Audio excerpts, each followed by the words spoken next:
स्वागत है। इस सत्र में हम देखेंगे कि रीफॉर्मा में प्रशिक्षण और मूल्यांकन कैसे काम करते हैं।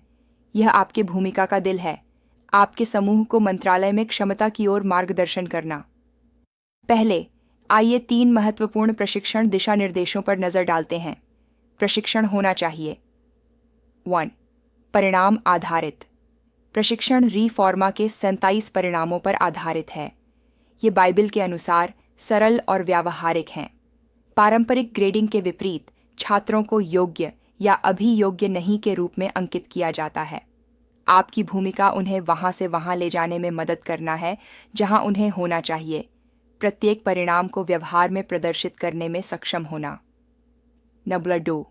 सहभागिता आधारित सुविधा दीक्षा लंबे व्याख्यानों के बारे में नहीं है। यह चर्चा, फीडबैक और समूह गतिविधियों के लिए स्थान बनाने के बारे में है। हम कहते हैं, जो सबसे ज्यादा बोलता है वह सबसे ज्यादा सीखता है। अपने समूह को सक्रिय रूप से शामिल होने के लिए प्रोत्साहित करें, क्योंकि भागीदारी गहरे सीखने की ओर ले जाती है। प्रायोगिक सुविधा प्रदाता मार्गदर्शिका इसमें मदद करेगी। 3. संदर्भित हर समूह अलग होता है। अपने संदर्भ, भाषा, संस्कृति, शिक्षा स्तर और प्रौद्योगिकी के अनुसार प्रशिक्षण को अनुकूलित करें। यदि यह आपके शिक्षार्थियों के लिए उपयुक्त है तो मौखिक कहानी सुनाना, नाटक या संगीत का उपयोग करें। परिणाम कहीं भी सिखाए जा सकते हैं, यहाँ तक कि एक पेड़ के नीचे बाइबल के साथ। कुंजी उन्हें प्रासंगिक और व्यावहारिक बनाना है। अब प्रभावी मूल्यांकन के लिए 5 कुंजी पर विचार करें। जब यार, इरादे, अंत को ध्यान में रखते हुए शुरू करें। मूल्यांकन स्पष्टता से शुरू होता है। पूछें, एक पादरी को क्या जानना, करना और होना चाहिए। शुरुआत से ही परिणामों को ध्यान में रखें ताकि प्रत्येक गतिविधि प्रदर्शित क्षमता की ओर ले जाए। नंबर 2. अखंडता मसीह के समान चरित्र के फैसिलिटेटर्स। आपकी ईमानदारी महत्वपूर्ण है। आप क्षमता की पुष्टि करते हुए मूल्यांकन पत्र पर हस्ताक्षर करेंगे। शॉर्टकट से बचें। आपकी अखंडता चर्च के भविष्य को आकार देती है। याद रखें, छात्र आपकी शिक्षा के साथ साथ आपके व्यवहार से भी सीखते हैं। नंबर 3. निरीक्षण जो आप अपेक्षा करते हैं उसका निरीक्षण करें। विविध विधियों का उपयोग करें। समूह चर्चा, मौखिक कार्य, व्यावहारिक कार्य, लिखित रिपोर्ट और अवलोकन। परिणाम निम्नलिखित 3 श्रेणियों में आते हैं: सिर, बाइबल ज्ञान; हाथ, मंत्रालय कौशल; और दिल, चरित्र निर्माण।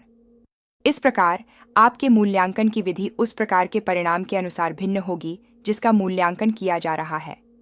मूल्यांकन दिशा निर्देश इस संबंध में आपकी मदद करेंगे। 4. एकीकरण प्रशिक्षण में निरंतर मूल्यांकन का समावेश।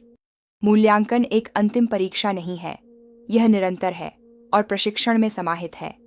जब छात्र अभ्यास करते हैं और भाग लेते हैं तो आप क्षमता का अवलोकन और रिकॉर्ड करते हैं।